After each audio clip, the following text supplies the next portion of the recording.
अस्सलाम वालेकुम students. Adjusting entries में पहला लेक्चर आप लोगों ने लिया था जिसमें आपने 2 टाइप्स ऑफ एडजस्टिंग एंट्रीज पढ़नी थी जो कि डेफरल से रिलेटेड थी। Remaining 2 types of adjusting entries आज के लेक्चर में डिस्कस करने लगे हैं। स्क्रीन आप लोगों को नज़र आ रही होगी students, types of adjusting entries, और ये अप्रूवल्स की हैं। लास्ट 2 जो एंट्रीज हैं वो अप्रूवल्स से रिलेटेड हैं।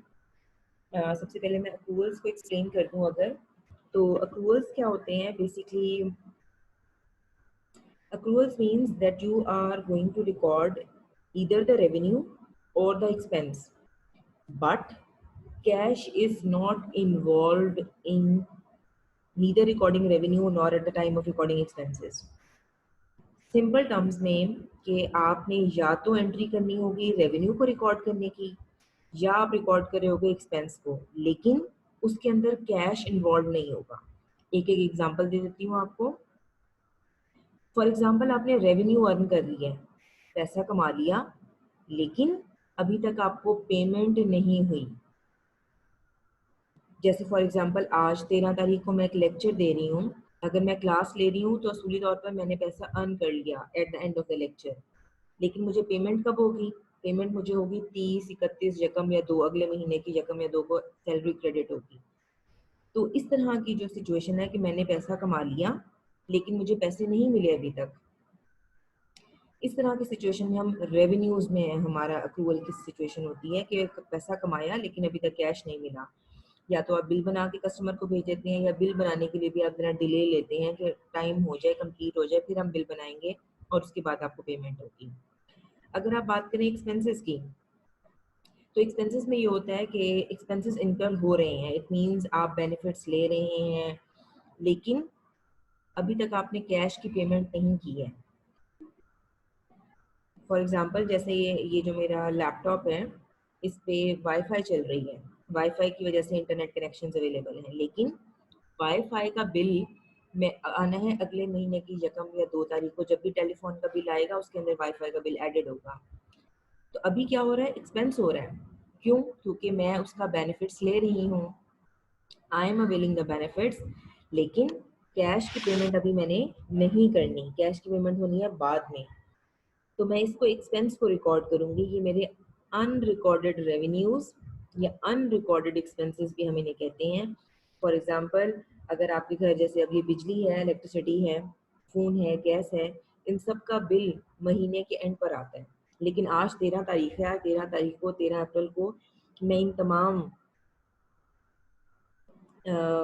चीज़ों से बेनिफिट्स ले रही हूँ, इलेक्ट्रिसिटी से बेनिफिट ले रही हूँ, टेलीफोन से, सुई गैस से बेनिफिट्स ले रही हूँ, यूज़ कर रही हूँ, कंज्यूम कर रही हूँ, उनको एक्सपायर कर रही हूँ, इस्तेमाल कर रही हूँ, लेकिन उसमें जो कैश है वो लेटर ऑन मैंने पे करना है। तो एक्सपेंसेस हैं जो अनपेड हैं, रेवेन्यूज हैं जो अनकलेक्टेड हैं, तो इनको हम बेसिकली अप्रूवल्स कहते हैं, और इनको अब हमने रिकॉर्ड करना है अपने बुक्स ऑफ अकाउंट्स में। तो अकाउंटेंट क्या करते हैं कि eight the end of an accounting period खुद जज करते हैं कि हमारे कौन से रेवेन्यूज हैं जो अनकलेक्टेड हैं, अभी तक कलेक्ट नहीं हुए, उनको भी एंट्री पास कर लेते हैं, और वो एक्सपेंसेस जो अभी तक हमने पे नहीं किए लेकिन इनकर हो गए हैं उनको भी हमने रिकॉर्ड करना है। सो इनको हम basically adjusting entries for accruals कहते हैं। एक एंट्री होगी इसमें रेवेन्यू रिलेटेड और एक एंट्री होगी इसमें expense related. One by one discuss करते हैं दोनों को।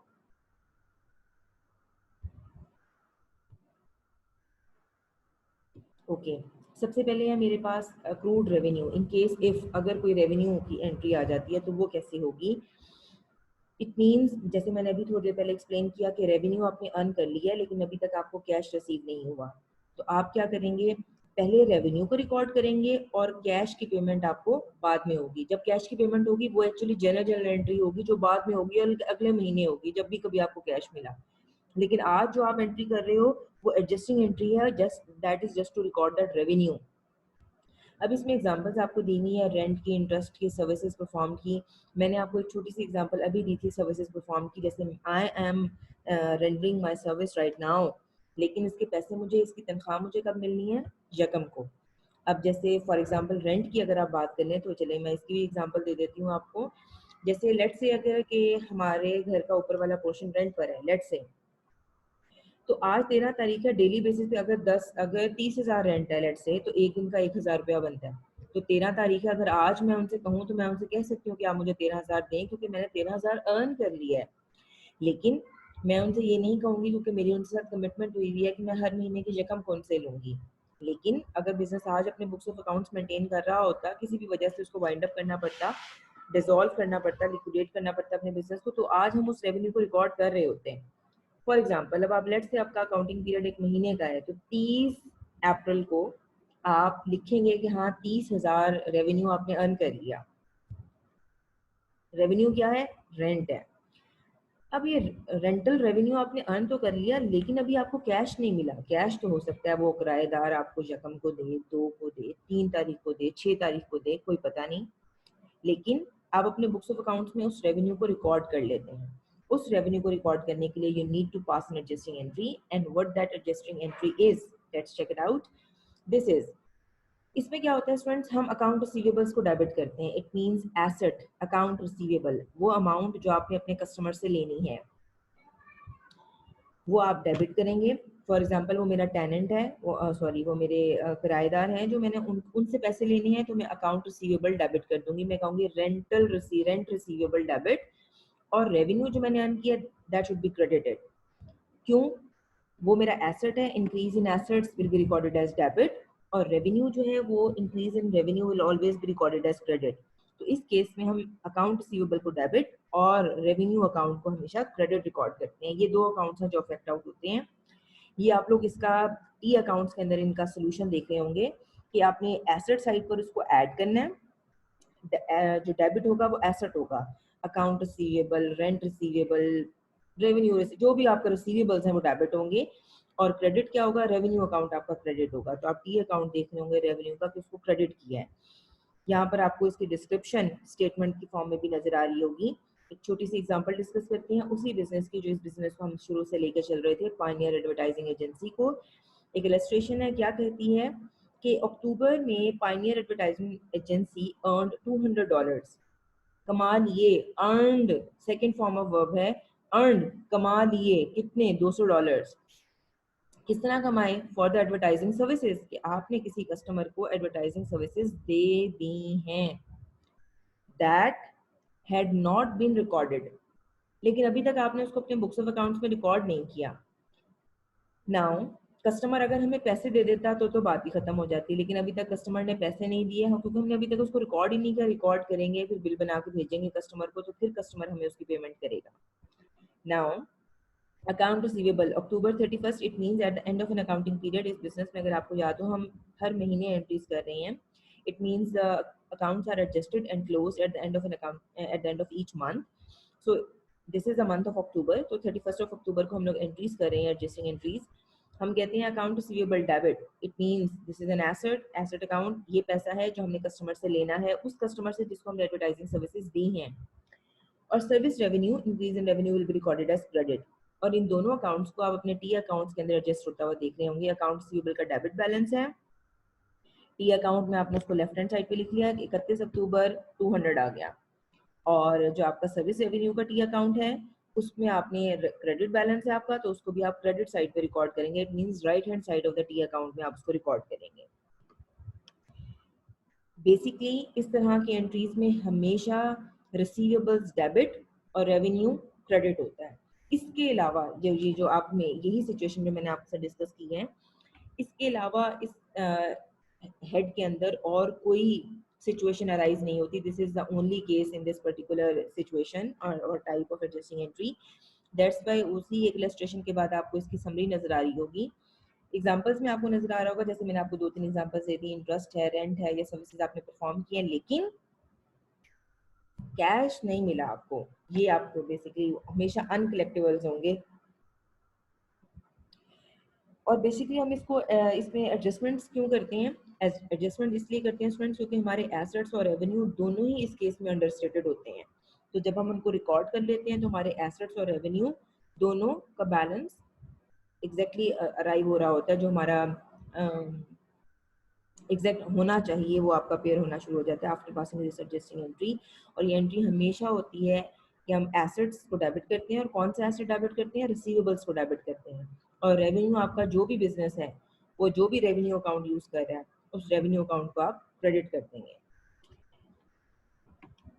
और इसके बाद last type of adjusting entry है, that is accruals in terms of expenses. कि अगर अक्रूवल्स के एक्सपेंसेस के केस में कोई एग्जांपल आ जाए, इसमें आपको सर्टेन एग्जांपल्स मिल जाएंगी डिफरेंट एक्सरसाइज के पॉइंट ऑफ व्यू से भी। अगर आप क्वेश्चन देखेंगे तो आपको मल्टीपल एंट्रीज देखने में मिलेंगी कि एक्सपेंस है, इनकर हुआ है, बट ना तो आपने अपने बुक्स ऑफ अकाउंट्स में उसको रिकॉर्ड किया है और ना ही अभी तक आपने उसकी पेमेंट की है। तो पहले आप अपने बुक्स ऑफ अकाउंट्स में उसको रिकॉर्ड कर लें, बाद में जब आप उसकी पेमेंट करेंगे तो डेफिनेटली वो क्लेम्स, वो लायबिलिटीज फुलफिल हो जाएंगी। सो इसकी एडजस्टिंग एंट्री देखिएगा, आपने पहले एक्सपेंस को रिकॉर्ड करना है, एक्सपेंस को रिकॉर्ड कर लिया, जब आप एडजस्टिंग एंट्री पास कर रहे होंगे आप एक्सपेंस को रिकॉर्ड कर लेंगे और उसके बाद लेटर ऑन जब कभी आपका दिल करेगा बिजनेस का, बिजनेस उसकी पेमेंट कर देगा। इसकी एग्जांपल्स मैंने अभी आपको से थोड़ी देर पहले एग्जांपल डिस्कस की थी, जैसे हमारा इलेक्ट्रिसिटी का बिल था, तो इसी तरह आपका रेंट है। लेट्स से अगर मैं किराएदार हूँ, राइट, तो 13 तारीख तक मैंने मालिक मकान का घर इस्तेमाल किया है, लेकिन मैंने अभी तक उसको पेमेंट नहीं की, तो मैं कहूँगी एक्सपेंसेस डेबिट, पेएबल्स क्रेडिट। इसमें हमेशा एंट्री आपकी हमेशा एक्सपेंसेस टू पेएबल जाती है।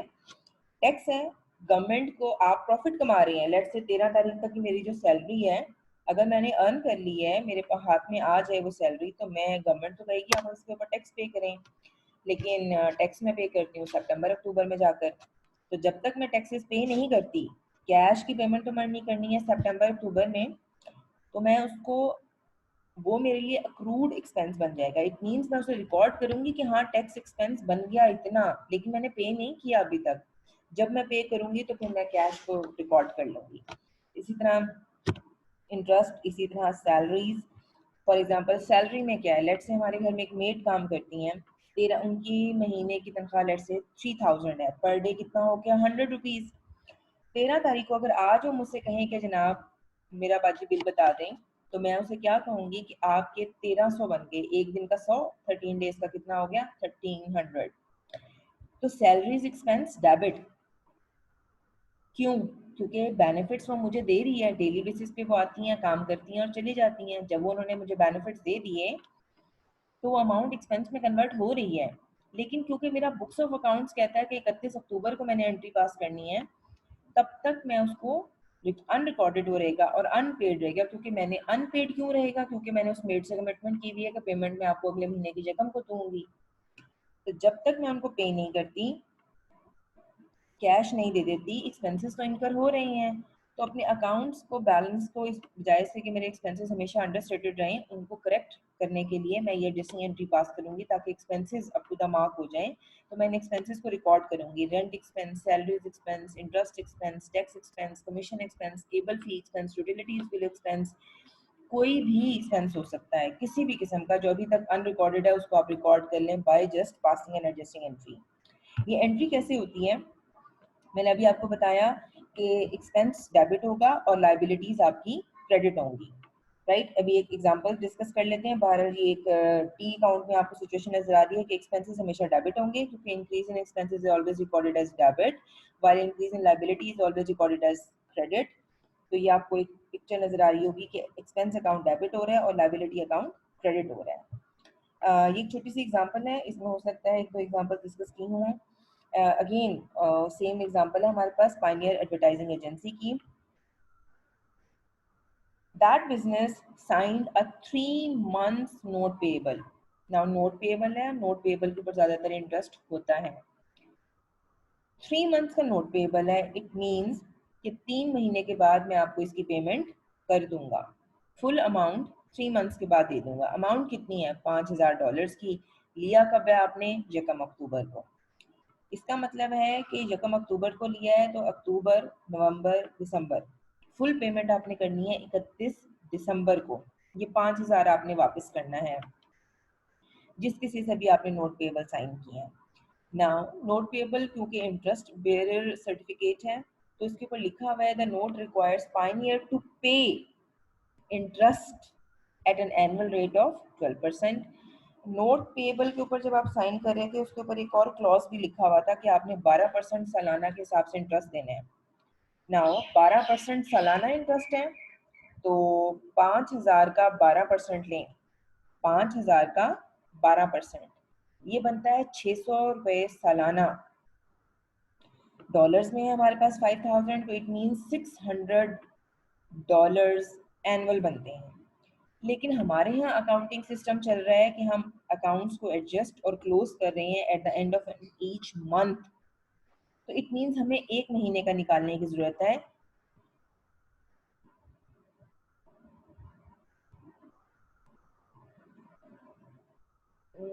जनाब 600 को आप 12 पे डिवाइड कर दें, 12 महीने होते हैं साल में, तो $600 को 12 पे डिवाइड करें, एक महीने का आ जाता है $50। इट मीन्स ये वो अमाउंट है जिस अमाउंट से हमने एंट्री पास करनी है, क्योंकि हमारा अकाउंटिंग पीरियड एक महीने का है, तो हमने एक महीने की अमाउंट जो एक्सपेंस में कन्वर्ट हुई है उस अमाउंट से एंट्री पास करनी है। Now you have determined the amount of interest expense, that is $50 in this particular case. So you are going to pass an adjusting entry, and definitely that adjusting entry would be passed at the end of an accounting period, that is the date would be 31st of October. So we have placed the date. Now interest expense will be recorded as debit. Why? Because increase in expenses will always be recorded as debit. Check your rules of debit and credit. And interest payable. Why interest payable? Because you haven't paid this amount yet. No cash is involved in this transaction. So interest payable, it means that's your liability. That is a liability for business to pay this amount to that note payable bearer, whoever जिसके साथ भी आपने sign किया agreement. But the interest payable increase in liability will be recorded as credit. Now you can see the T accounts of interest expense and interest payable. Interest expense has a debit balance of $50, तो आप उसको अपने T account में left hand side पे लिखेंगे, again date and amount.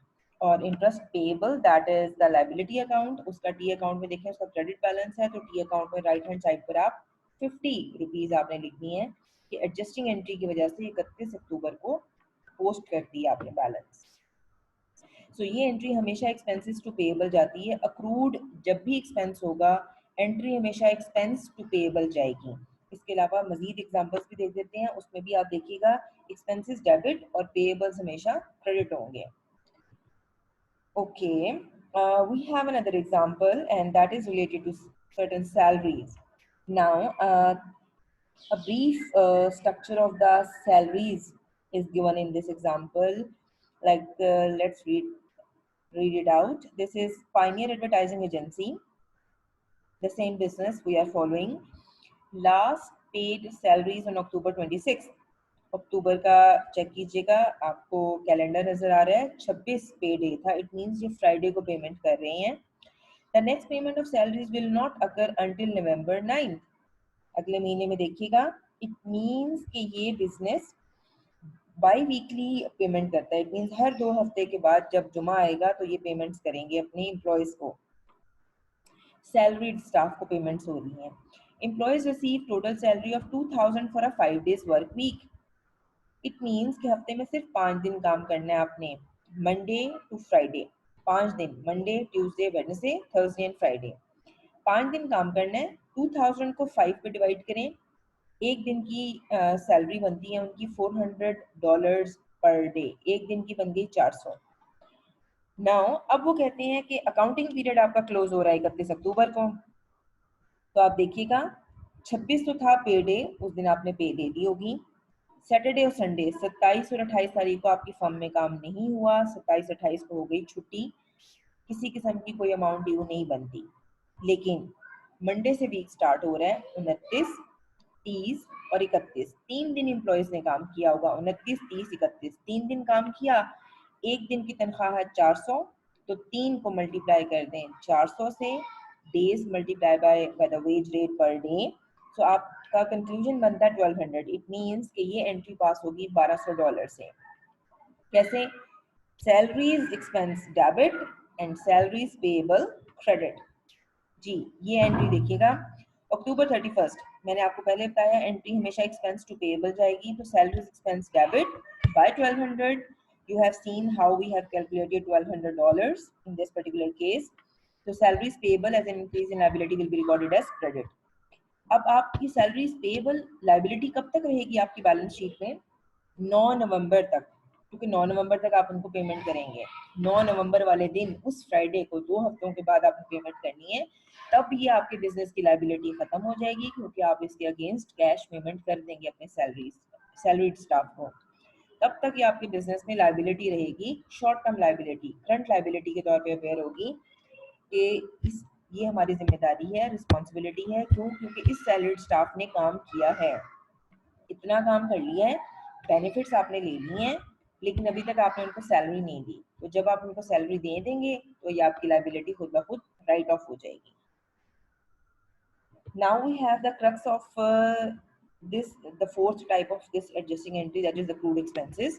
इसमें आपको examples नजर आ रही हैं, इंटरेस्ट, रेंट, सैलरीज, इस तरह की एग्जांपल्स आपको प्रैक्टिस क्वेश्चंस में भी मिलेंगी, पेपर पॉइंट ऑफ व्यू से भी मिलेंगी। इसकी आप एडजस्टमेंट्स क्यों करते हैं? क्योंकि इसमें लायबिलिटीज और एक्सपेंसेस दोनों ही अंडरस्टेटेड होती हैं। तो इन एंट्रीज को पास करके आप उनके अकाउंट्स को, बैलेंस को करेक्ट करते हैं। एडजस्टिंग एंट्री कैसे जाती है? हमेशा एक्सपेंसेस डेबिट होंगे और हमेशा लायबिलिटीज आपकी क्रेडिट होंगी। यहाँ पर ये वाला आपकी जो स्लाइड्स हैं, ये चैप्टर आपका कंप्लीट हो गया। इसके बाद हम एक प्रैक्टिस क्वेश्चन करते हैं और उस प्रैक्टिस क्वेश्चन के अंदर हम इन तमाम एंट्रीज को एक दफ़ा देख लेते हैं।